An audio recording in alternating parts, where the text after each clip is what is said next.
You know I love you, did I ever Boom! There it is, ladies and gents. We're ready to rock and roll. We got a solo episode today. Is work-life balance attainable? Shoot, I'm still trying to figure that one out, but let's talk about ways that we can make that happen. Here we go. Shut up and sit down. Is your business in need of customers? Then you found the right show. Hernan Cias is the business bro, and he makes getting customers fun and easy.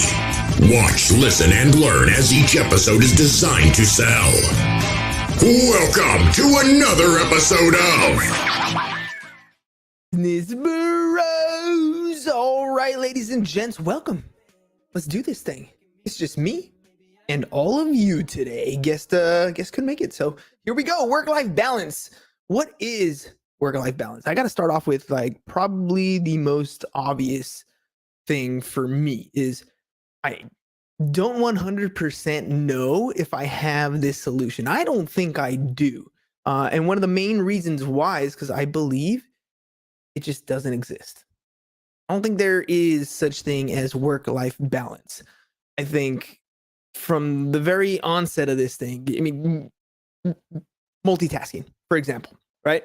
I've always heard it said that women can multitask better than men can. And the truth of the matter is, we as human beings cannot multitask.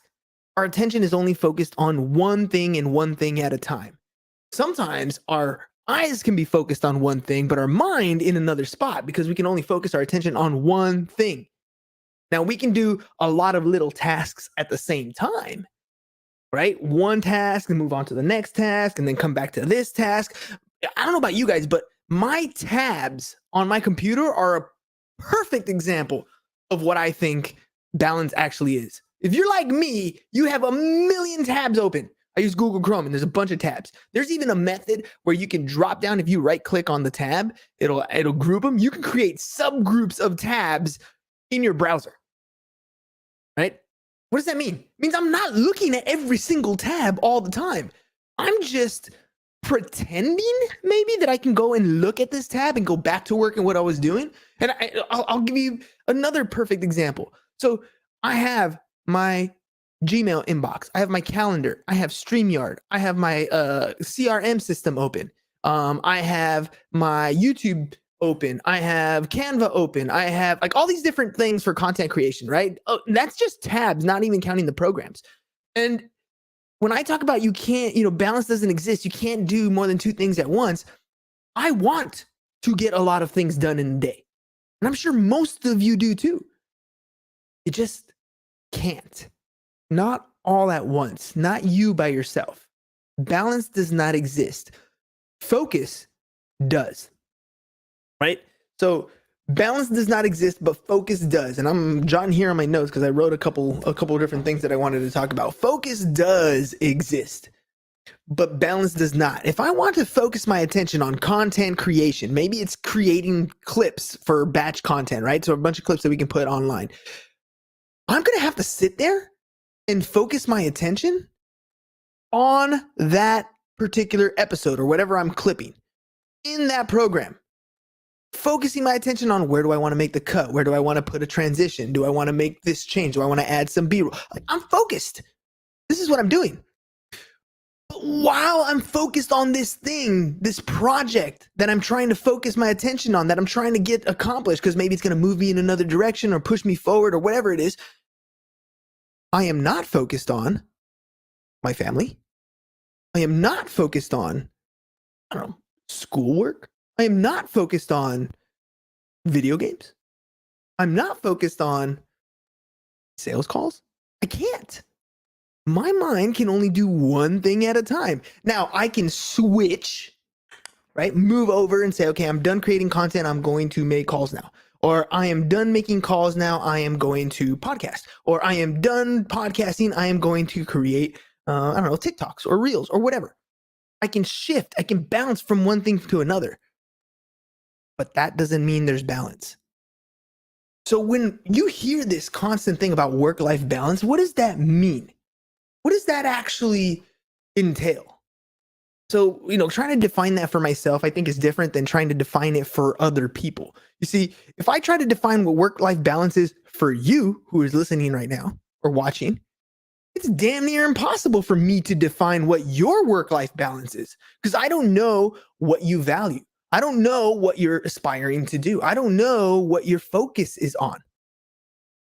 But if we sit down and have a conversation, maybe we can narrow down some of that stuff and then we can focus in on a plan of action. Right now, this to me is one of the biggest things. How do you maintain work-life balance? You plan for it. You plan for a specific time to start working.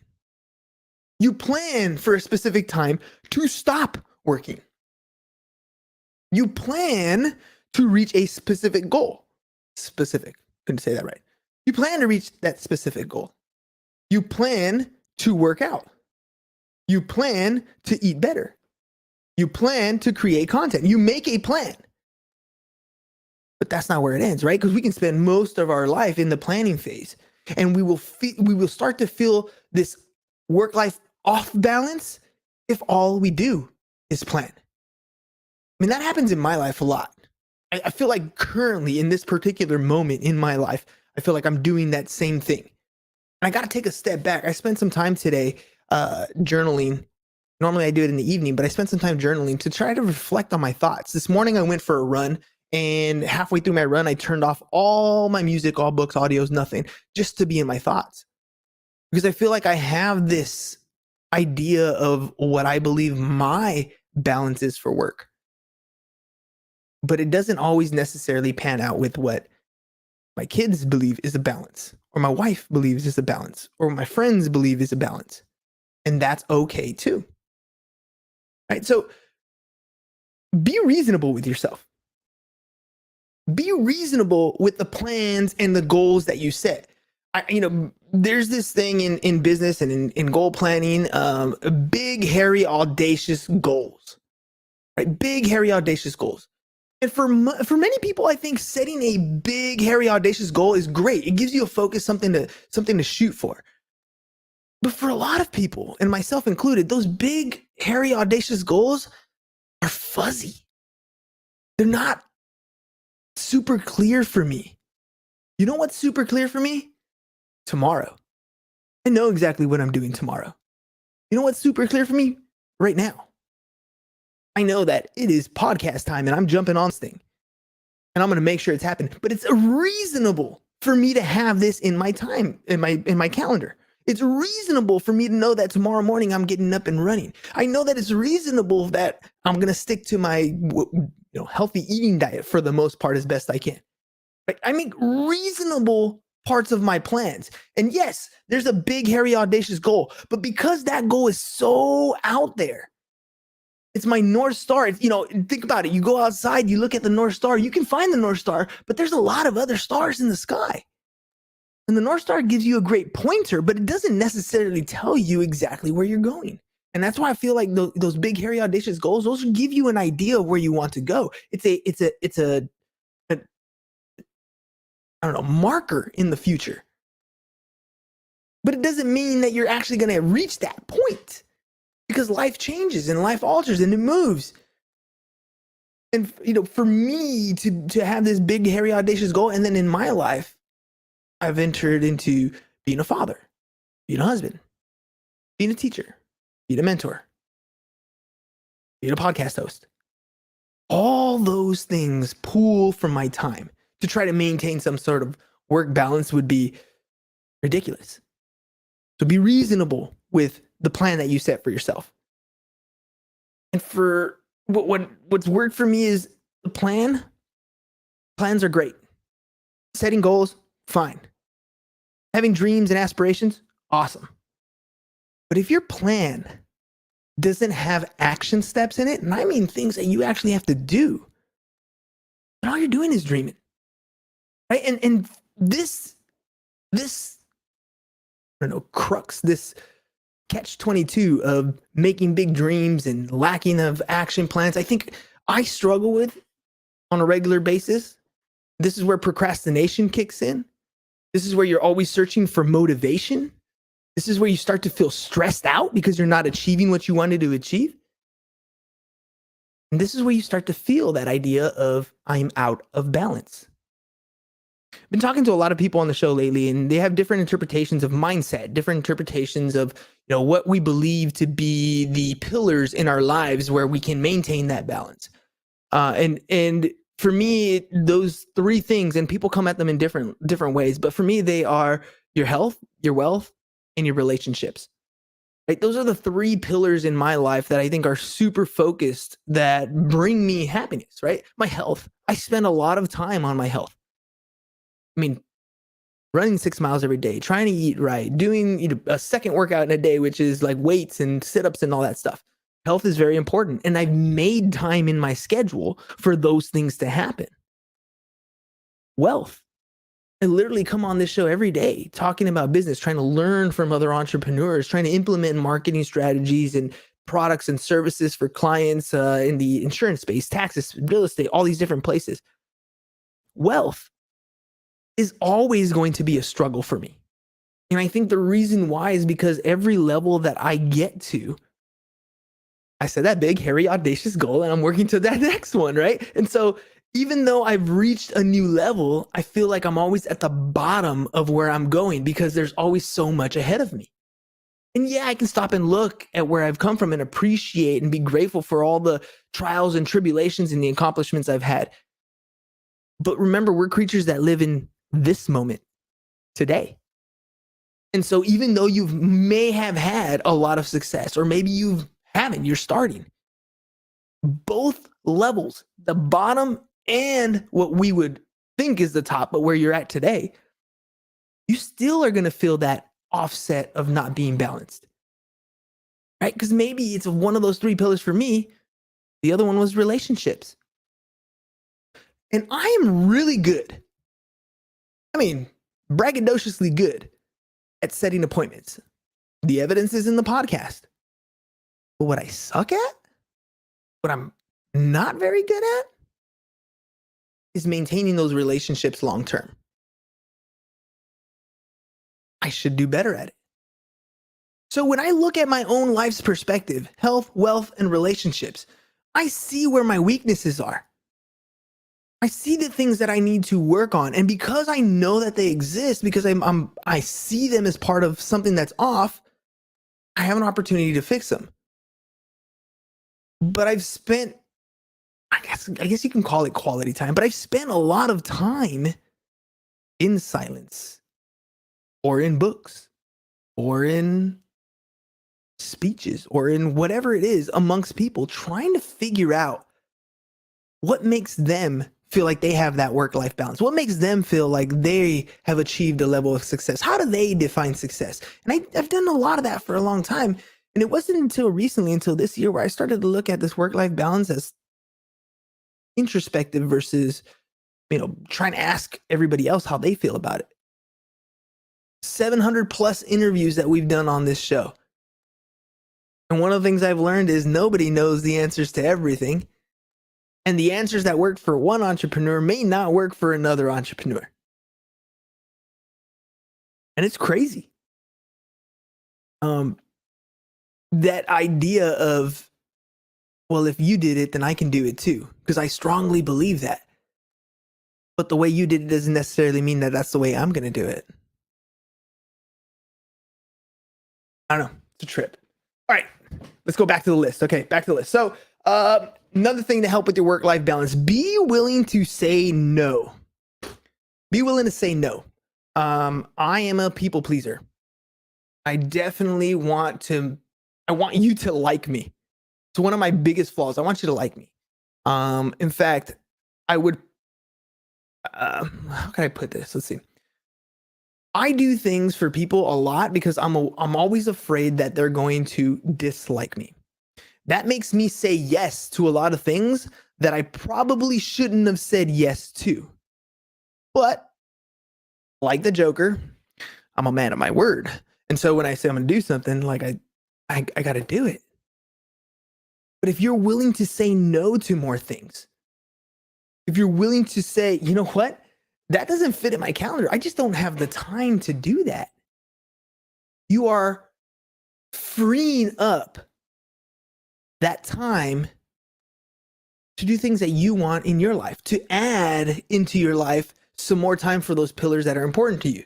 So if I say no to some sort of business opportunity or some sort of time suck or some sort of personal obligation or whatever it is, if I can say no to those things, then that gives me time to be me a little more. Maybe that gives me time, or in your case, right, if you're doing it for yourself, maybe it gives you time to work out. Maybe it gives you time to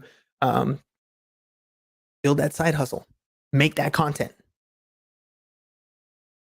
Dude, giving yourself the gift of time is one of the things that has dramatically changed my life. As I was journaling today, I was trying to reflect back on where I created some of my good habits, and at the same time, where I created some of my bad habits.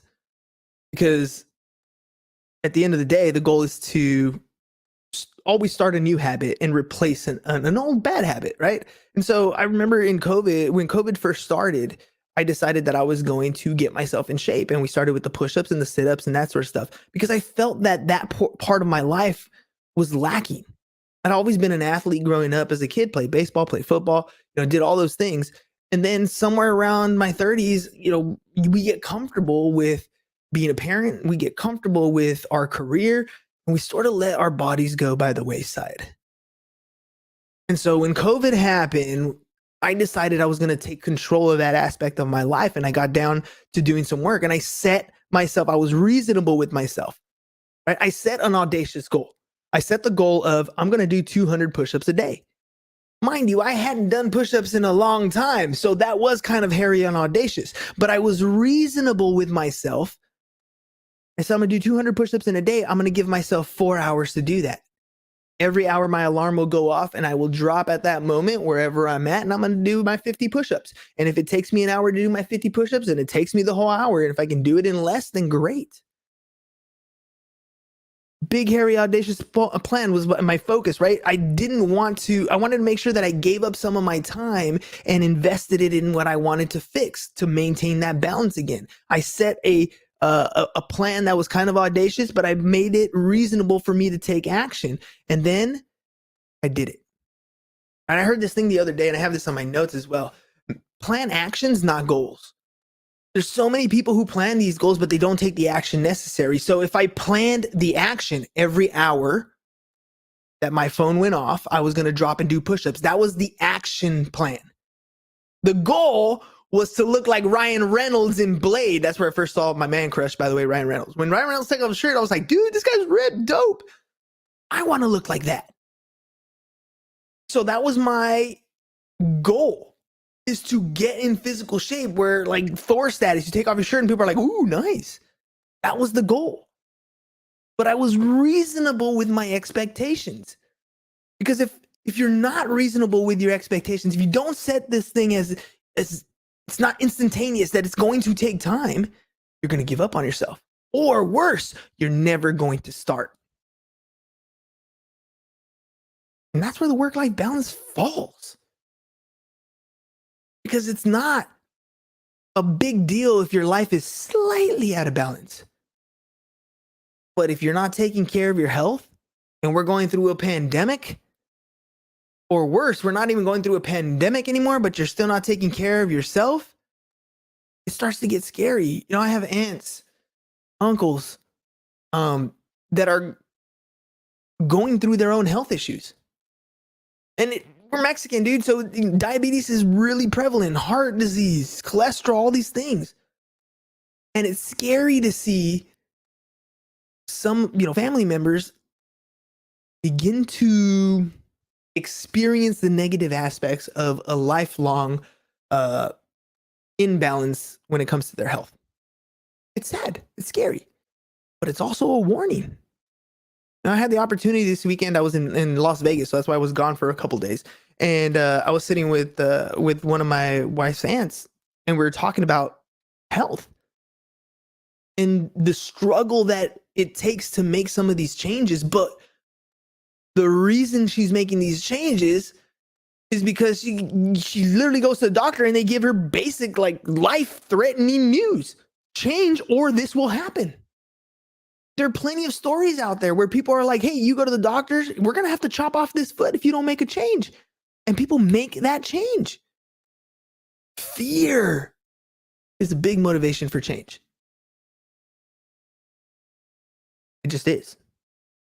And you fear having an off-balance work life, or you fear losing a relationship because you're too focused on work, or you fear losing work and business because you're too focused on your relationships, or worse, you're in bad health and you lose all of it because you can't keep yourself healthy.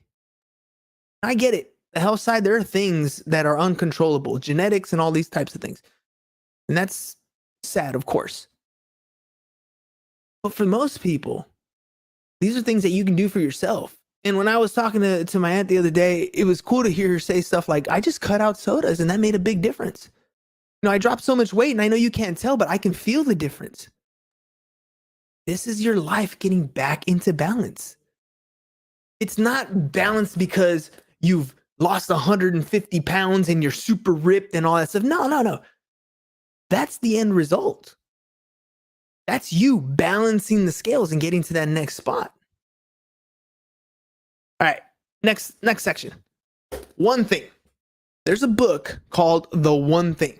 And the story behind this is, in your life, there are a number of things that you want to fix. You want to maybe fix the car. You want to do your backyard. You want to make more money. You want to help your relationship. You got to, there's a ton of things that you want to do. But every day, if you can just focus on one thing, well, which one thing? Well, this is really what it comes down to, right? What's the most impactful thing that you can do today to take yourself to that next level? To get yourself in a position to move forward. For me, every single day, the first thing that I have to do is I have to do my workout. If I can do my workout, I feel like I'm accomplished, like I've taken care of myself, like I've given myself the energy boost or pushed out all the toxins. That's my one thing for my physical. My one thing for my relationships. Make sure you tell your kids you love them every day. Make sure you give your wife a kiss every day. Make sure you have pillow talk or whatever it is you need to do every single day, right? If I could do this one thing every day and I do this one thing every single day, I make sure kids, for example, every single day, I make sure they know and I've told them that I love them and that I want them to be the best version of themselves they can be. Because if I walk out that door, get in the car, and it's the last time they ever see me, they know I've been telling them this every day. My health, I take care of. I feel imbalanced. My relationships, I continue to work on. I feel I'm imbalanced. I'm balanced there. So then there's the wealth. What's the one thing that you can do in your business that's going to take you to the next level? Is it creating those pieces of content? Is it making those sales calls? Is it going to that event? Is it networking? Is it whatever it is? You know, there's something in your business, one thing, and it takes time for you to step back, look at all the sea of things that an entrepreneur has to do, and then narrow in on the just one, right? And then get that thing done. So how do you do that? Maintain balance. You need to also use the damn calendar. Use it. You don't have work-life balance most of the time. It's because you don't balance your time right. There's only 24 hours in a day. And if you're wasting most of them loosely because you just don't know what you're doing, you don't have a plan for the day, so you just like a fart in the wind, you just go. It's no wonder that you have that aspect of your life unbalanced. You don't have control of it.